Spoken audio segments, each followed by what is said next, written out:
wabarakatuh.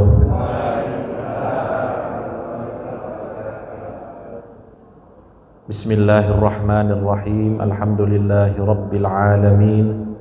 Wa sallallahu wa sallama wa baraka ala rasulillahil amin wa ala alihi wa sahbihi ajma'in. Subhanaka la ilma lana illa ma 'allamtana innaka antal alimul hakim. Rabbi shrah li sadri wa yassir li amri wahlul 'uqdatam min lisani yafqahu qawli wasaddid lisani wahdi qalbi bihaqqi sayyidina Muhammad sallallahu alaihi wasallam. Hadirin bapak-bapak, ibu-ibu, jamaah Masjid Al-Iqbal yang dirahmati Allah Subhanahu wa taala. Alhamdulillah, mari sama-sama kita bersyukur kepada Allah dengan memperbanyak mengucapkan alhamdulillahi rabbil alamin. Mudah-mudahan kita semuanya selalu diberkahi oleh Allah Subhanahu wa taala. Salawat dan salam mari kita sampaikan untuk Nabi kita Muhammad sallallahu alaihi wasallam, kepada para sahabat, kepada para keluarga, dan mudah-mudahan kita semuanya umat Rasulullah sallallahu alaihi wasallam selalu diberikan hidayah dan taufik oleh Allah agar istiqomah di atas ajaran Rasulullah sallallahu alaihi wasallam dan mudah-mudahan meninggal dunia husnul khatimah. Para hadirin, bapak-bapak, ibu-ibu, melanjutkan apa yang sudah kita bahas dari sirah Nabi Muhammad sallallahu alaihi wasallam. Kita sudah membahas tentang Fathu Mekah, yaitu pembebasan kota Mekah, yang kita tahu bersama bahwa Nabi kita Muhammad sallallahu alaihi wasallam beliau meninggalkan kota Mekah sebelum Fathu Mekah itu selama 8 tahun. Artinya setelah 8 Hijriah, setelah 8 tahun beliau hijrah dari Mekah ke Madinah, baru beliau bisa kembali ke kota Mekah dan juga diakui oleh masyarakat Mekah pada saat itu dalam peristiwa Fathu Mekah. Makanya bapak-bapak, ibu-ibu, pembahasan tentang Fathu Mekah atau pembebasan dari kota Mekah ini adalah pembahasan yang penting karena terdapat beberapa pelajaran dan juga nilai-nilai yang insya Allah bisa kita ambil pelajarannya. Di antaranya Nabi kita Muhammad sallallahu alaihi wasallam ingin membatalkan apa yang menjadi tradisi orang-orang jahiliyah, yang mana mereka hidup dalam bentuk atau dalam sistem kasta. Ada orang yang kasta tinggi, kasta rendah, ada bahkan yang dikatakan sebagai budak. Hal itu semuanya dibatalkan oleh Nabi Muhammad sallallahu alaihi wasallam dengan ajaran Islam. Jadi ajaran Islam ini, bapak-bapak, ibu-ibu, menjunjung tinggi egaliter. Ini kalau bahasa akademisnya, egaliter maksudnya kesamaan. Tidak ada perbedaan. Tidak ada yang lebih unggul dari yang lain dalam masalah dunia, itu tidak ada. Misalnya ada orang kaya, apakah orang kaya itu lebih mulia daripada orang miskin? Tidak, dalam kacamata Islam. Orang yang berilmu lebih mulia daripada orang yang jahil? Tidak, dalam kacamata Islam. Orang yang memiliki jabatan apakah lebih mulia daripada yang rakyat jelata? Itu tidak ada dalam agama Islam. Tapi yang membedakannya itu hanya satu, yaitu ketakwaan seseorang kepada Allah Subhanahu wa ta'ala. Jadi bapak-bapak, ibu-ibu, setelah Fathu Mekah ini Rasulullah sallallahu alaihi wasallam menyampaikan sebuah pidato yang menerangkan tentang pentingnya kita itu memandang seseorang bukan dari hiasan dunianya, bukan dari rasnya, bukan dari keturunannya, tapi melihat segala sesuatu dari seorang itu bagaimana dia itu baik hubungannya dengan Allah baik hubungannya dengan manusia. Ngaten nggih? Ini sebenarnya yang ingin disampaikan oleh Nabi Muhammad SAW di dalam Fathu Mekah. Oleh karena itu beliau menyampaikan satu firman Allah Subhanahu wa taala, ya ayyuhan nasu inna khalaqnakum min dzakarin wa untha wa ja'alnakum syu'uban wa qabaila lita'arafu. Wahai manusia, sesungguhnya kami, kata Allah, menciptakan kalian dari laki-laki dan perempuan. Dan alhamdulillah di Amerika per hari ini kalau tidak salah hanya mengakui 2 jenis kelamin. Iya, di Amerika itu sebelumnya mereka mengakui lebih dari 2. Katanya ada laki-laki, ada perempuan, ada juga yang kelamin yang lain di Amerika. Tapi hari ini hanya mengakui 2 jenis kelamin, dan itulah fitrahnya. Jadi hanya ada laki-laki dan perempuan. Wa ja'alnakum syu'uban wa qabaila lita'arafu.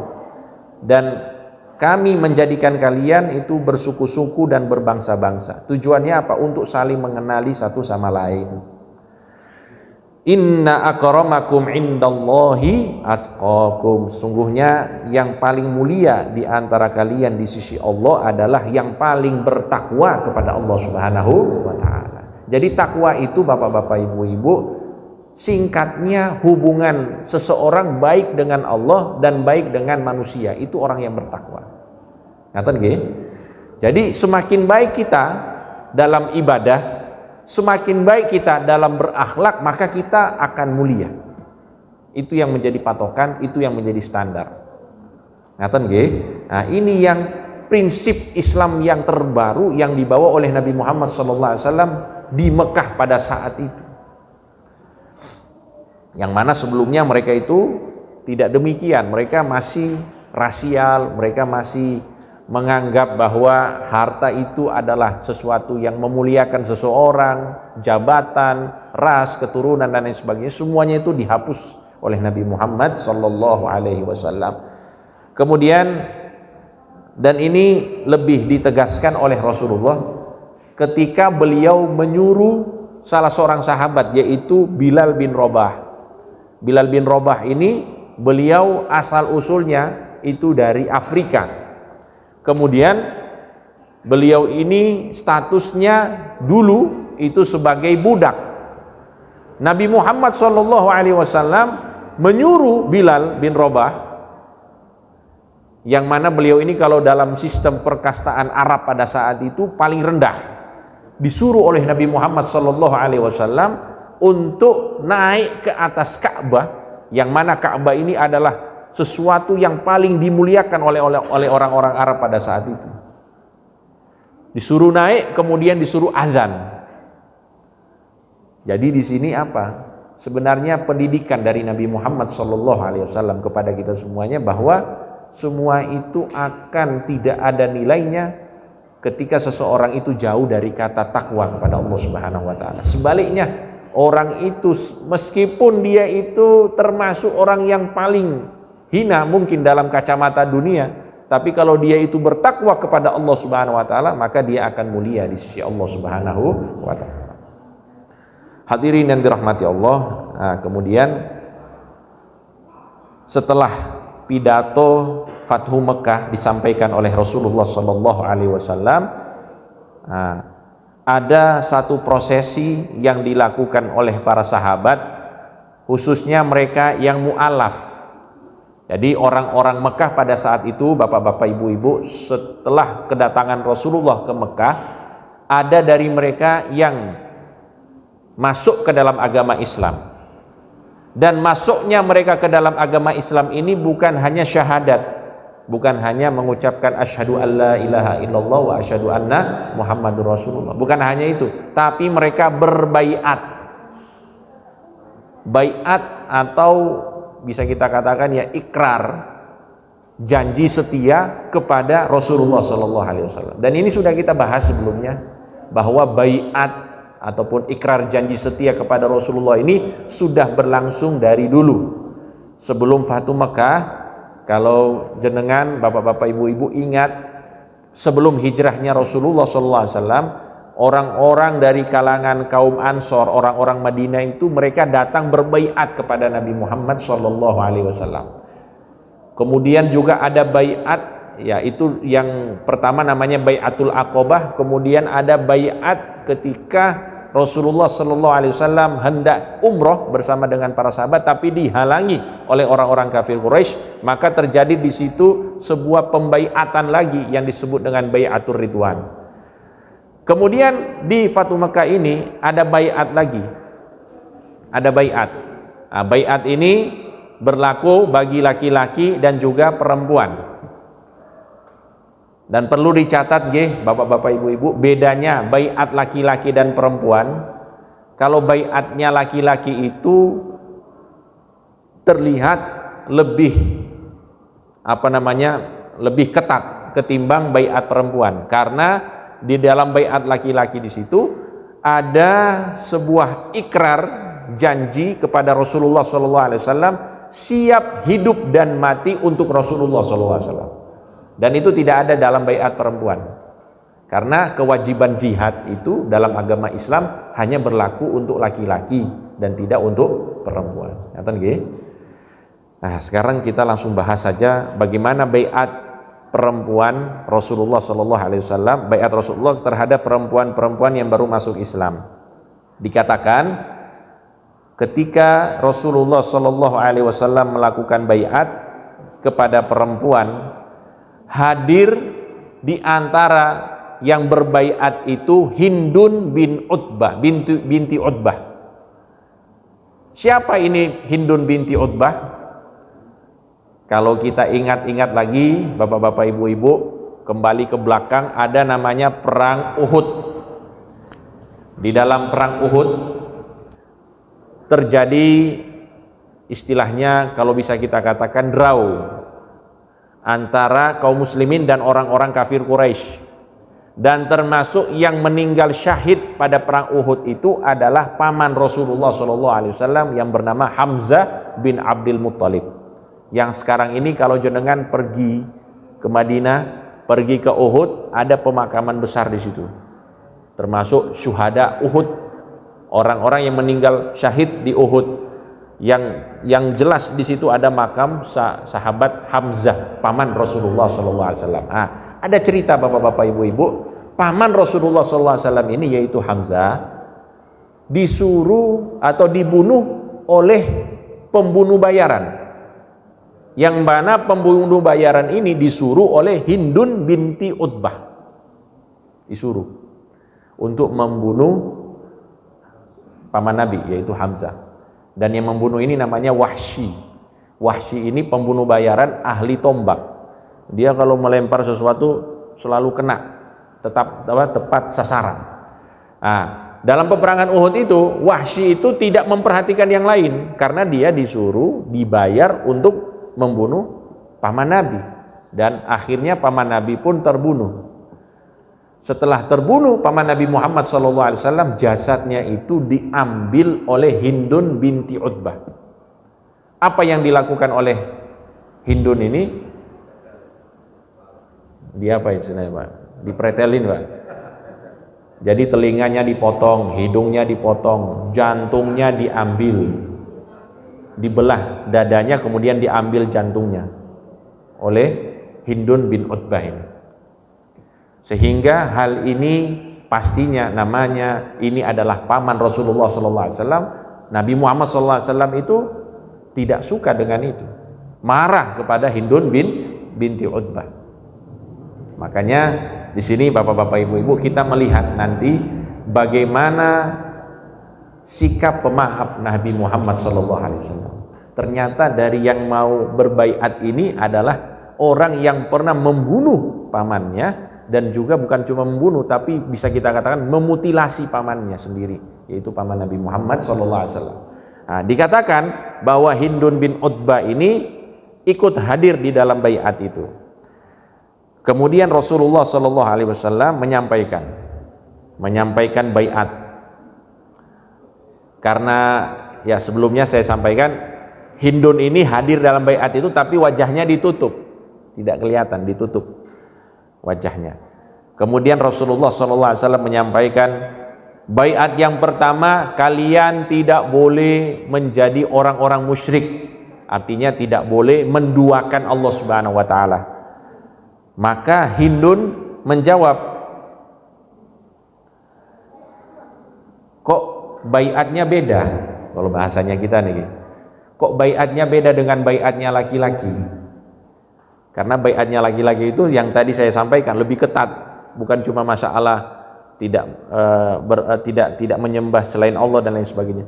Jadi si Hindun ini merasa aneh, kok baiatnya beda?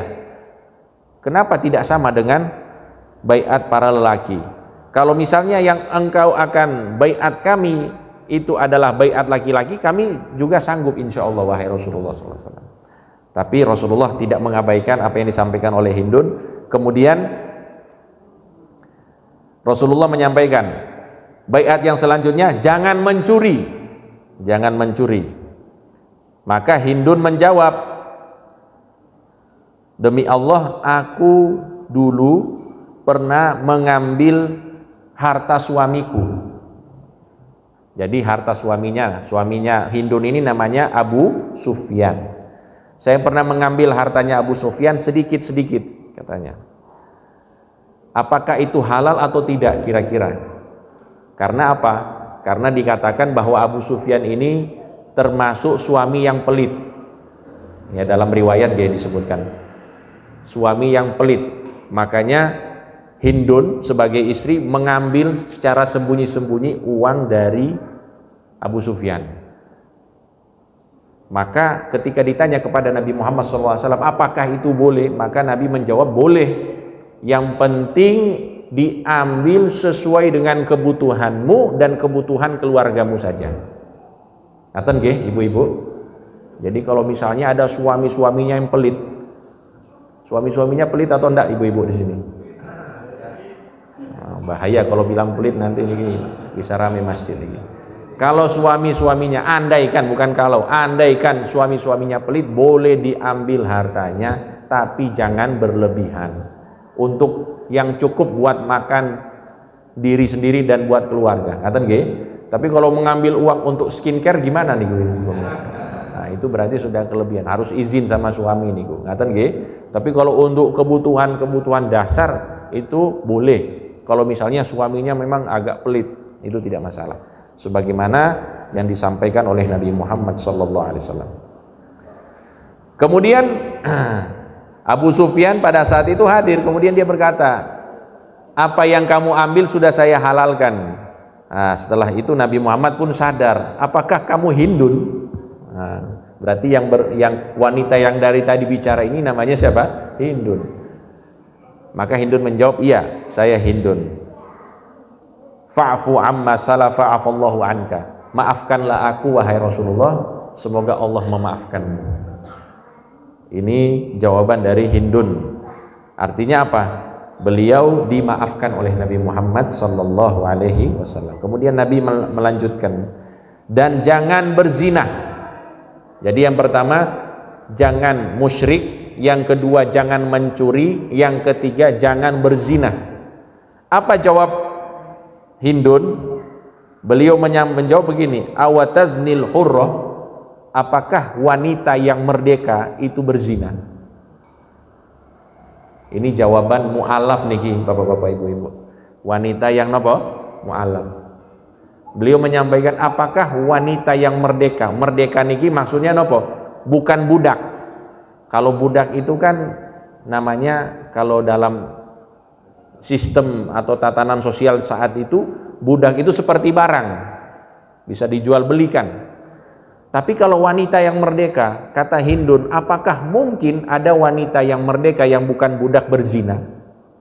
Maka beliau ingin menyampaikan begini, Bapak-bapak Ibu-ibu, tidak mungkin, tidak masuk akal kalau misalnya ada orang yang terhormat yang bukan budak kemudian berzina. Itu tidak masuk akal, tidak masuk logika orang-orang jahiliyah. Ngaten nggih? Ini maksudnya saya ingin menyampaikan kepada jenengan bagaimana wanita-wanita zaman dahulu itu menjaga kehormatan mereka. Bahkan mereka itu yang dulunya penyembah berhala, mereka kalau masalah kehormatan mereka jaga dengan benar. Ngaten nggih? Nah niki. Nauzubillahi min dzalik. Zaman sekarang bukan orang-orang yang mualaf, malah bukan orang-orang non Islam, bahkan yang muslim banyak yang berzina. Nauzubillahi min dzalik. Ini menjadi sesuatu yang miris untuk kita semuanya. Artinya kita belajar nih dari peristiwa ini, Hindun saja yang musyrikah, yang dulunya menyembah berhala, tidak kenal Allah Subhanahu wa taala, beliau itu heran dengan baiatnya Rasulullah. Kok bisa Rasulullah menyuruh kita tidak berzina? Tidak perlu ini disebutkan, kami pasti tidak mungkin berzina. Ngaten nggih. Kami pasti tidak berzina. Ini disampaikan oleh Hindun kepada Nabi Muhammad SAW. Kemudian disampaikan lagi baiat yang selanjutnya, jangan kalian bunuh anak-anak kalian. Nah, kembali lagi Bapak-bapak, Ibu-ibu, orang-orang Arab itu zaman jahiliyah termasuk kebiasaan buruk mereka membunuh anak-anak. Nauzubillahi min dzalik. Nah, biasanya yang dibunuh itu anak-anak perempuan. Alhamdulillah kita hidup zaman sekarang nggih. Kalau kita hidup zaman itu, Masya Allah, gimana itu? Anak-anak perempuan dibunuh karena dianggap aib, beban keluarga, dianggap tidak bisa bekerja. Kalau zaman sekarang wanitanya jadi wanita karir, ikut bekerja, maka tidak ada alasan lagi untuk melanjutkan tradisi itu. Ngaten nggih? Nah, di sini Bapak-bapak, Ibu-ibu, ketika disampaikan oleh Nabi Muhammad SAW, Hindun menjawab begini, kami tidak akan membunuh anak-anak kami, malahan kami merawat anak-anak kami saat kecil, tapi setelah mereka dewasa, kamu wahai Rasulullah yang membunuh mereka. Ini maksudnya apa? Maksudnya di perang Badar, Bapak-bapak, Ibu-ibu, anak-anak dari Hindun bin Utbah ini mati di medan perang. Jadi dia ingin guyon dengan Rasulullah Shallallahu Alaihi Wasallam. Disampaikan Rasulullah, anak-anak saya ini saya jaga, saya tidak mungkin bunuh anak saya, tapi kamu sendiri yang membunuh mereka. Artinya mereka meninggal dalam peperangan ketika perang Badar bersama Nabi Muhammad Shallallahu Alaihi Wasallam.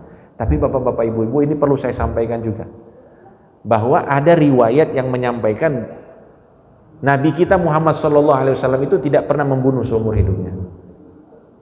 Pedangnya Rasulullah itu tidak pernah membunuh satu nyawa pun.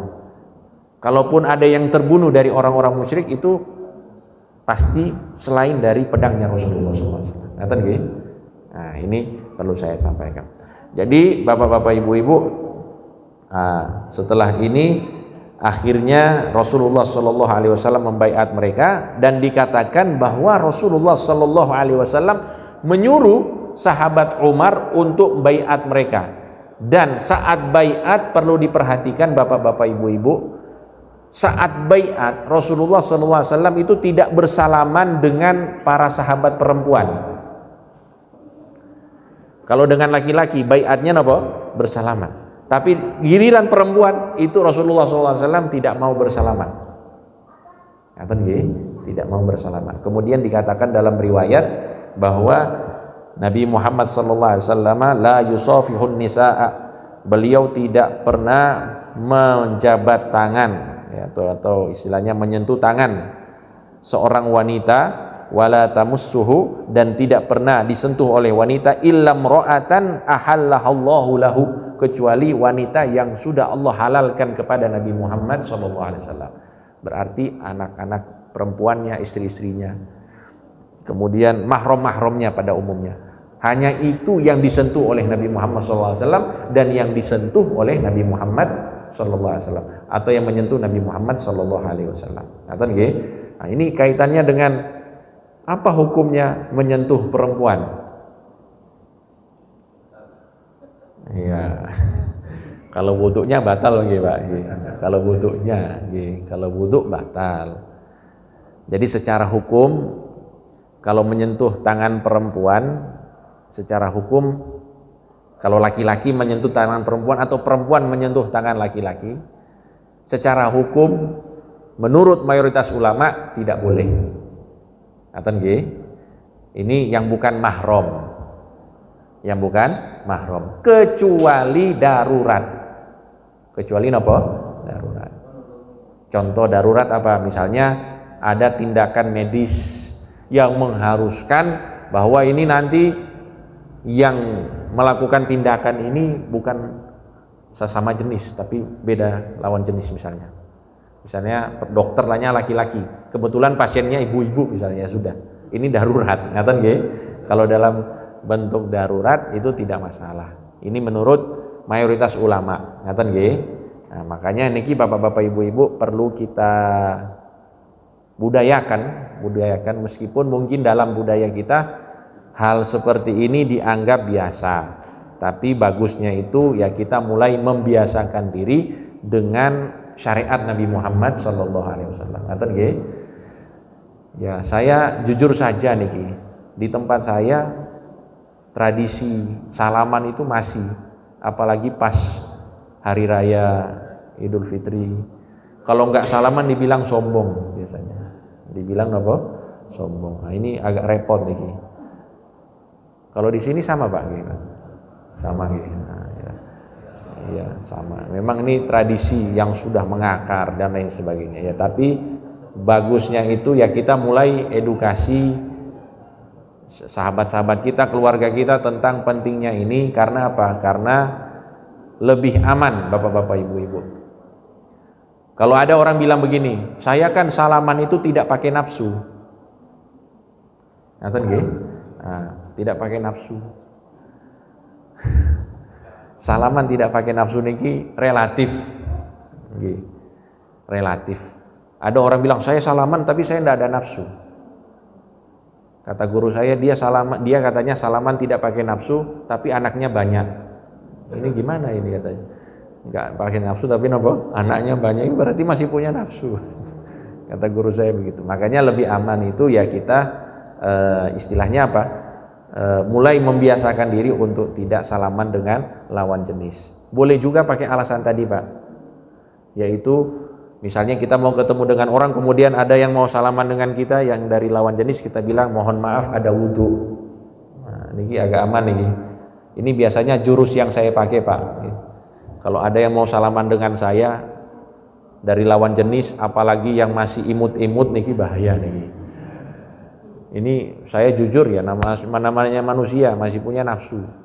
Ketika ada yang menjulurkan tangan seperti ini, saya beralasan mohon maaf ada wudhu, lebih aman. Ngaten nggih? Kita punya alasan, mudah-mudahan dia tidak sakit hati.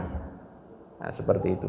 Karena memang ya kalau menyentuh tangan perempuan yang bukan mahram, batal wudhunya. Nah, itu bisa dijadikan sebagai alasan yang mudah-mudahan ini bisa menjadikan budaya yang baik di tengah-tengah kita, sebagaimana yang dilakukan oleh Nabi kita Muhammad sallallahu alaihi wasallam.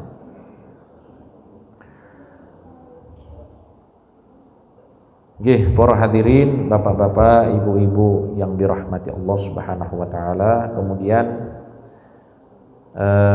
ada satu peristiwa lagi, yaitu Nabi Muhammad sallallahu alaihi wasallam selama Fathu Mekah dikatakan beliau itu tinggal di Mekah selama 19 hari.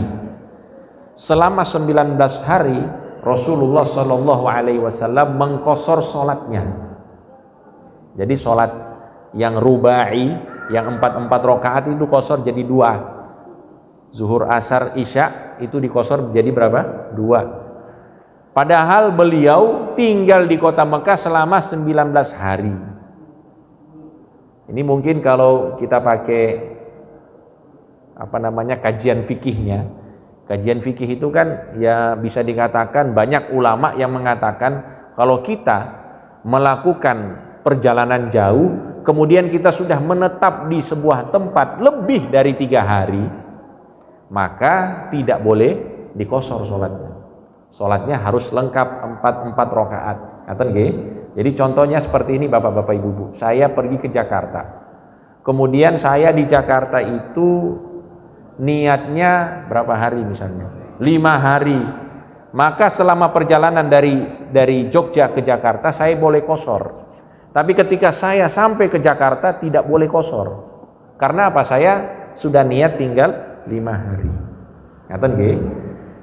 Beda halnya saya misalnya pergi ke Jakarta, Kemudian saya niat tinggalnya 3 hari. Dan ini perlu dicatat, 3 hari ini di luar hari kedatangan dan hari pulang.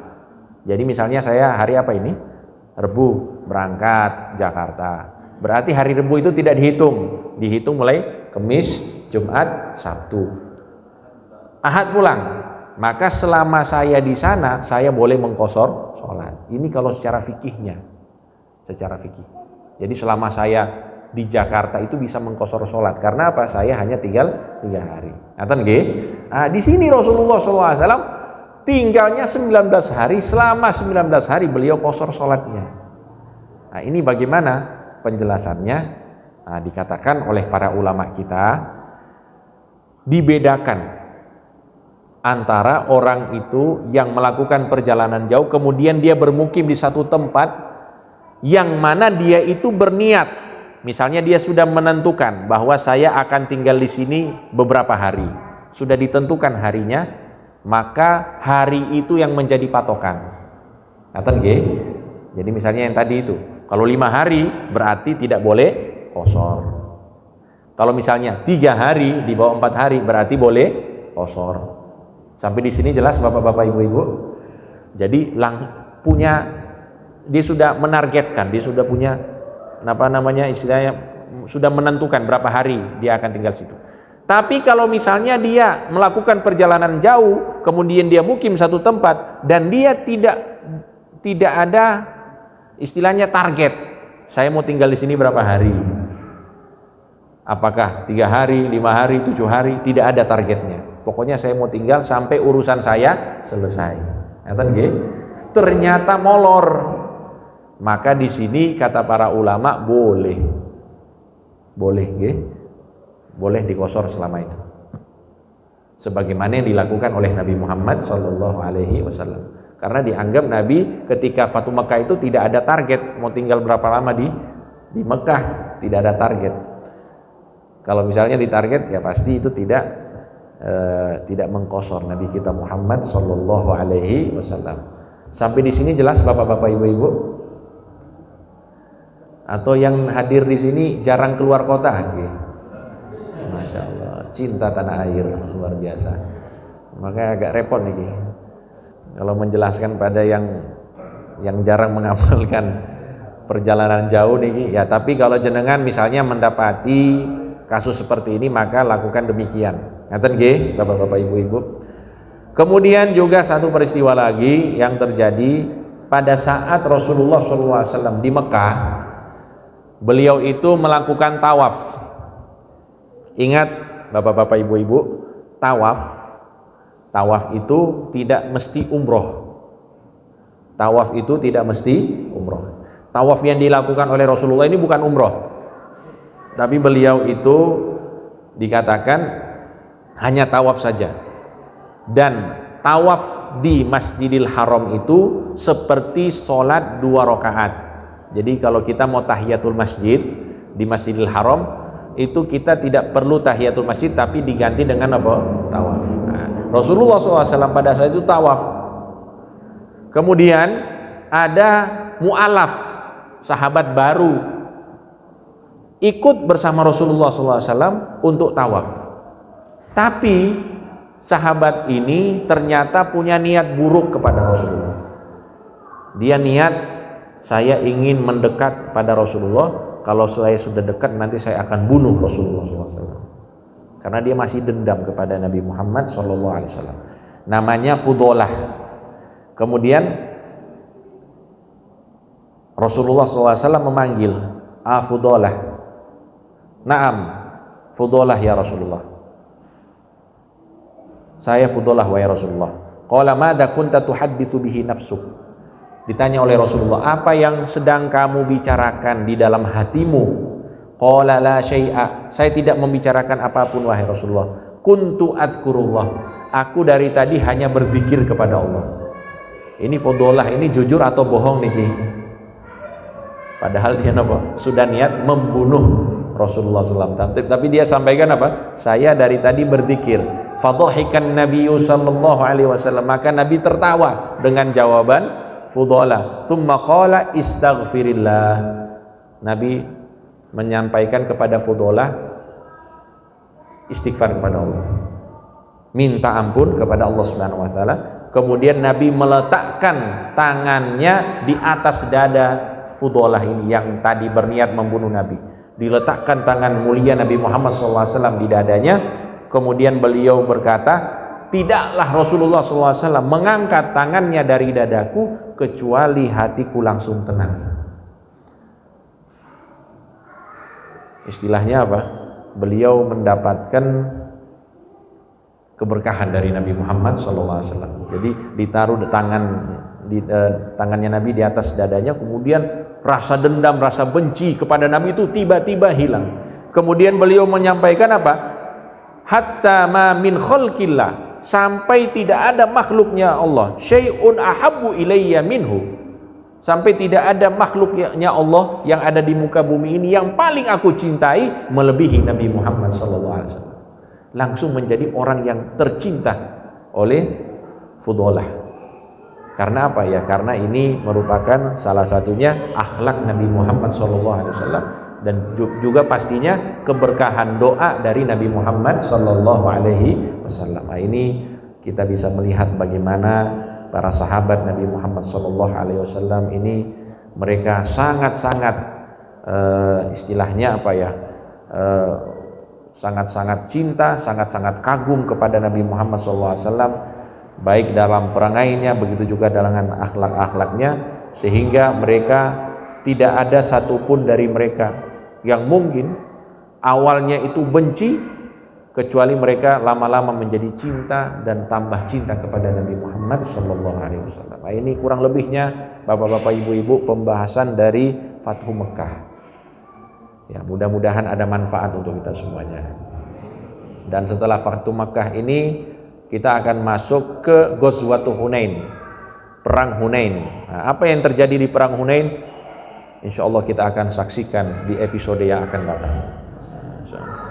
Ya, mudah-mudahan manfaat untuk semuanya. Mudah-mudahan di bulan Rajab ini kita diberkahi Allah, di bulan Sya'ban kita diberikan umur dan berkah oleh Allah, dan mudah-mudahan sampai ke bulan Ramadan dalam keadaan sehat afiat fi taatillah wa fi taatir Rasul sallallahu alaihi wasallam. Amin amin ya rabbal alamin. Amin. Bismillahirrahmanirrahim.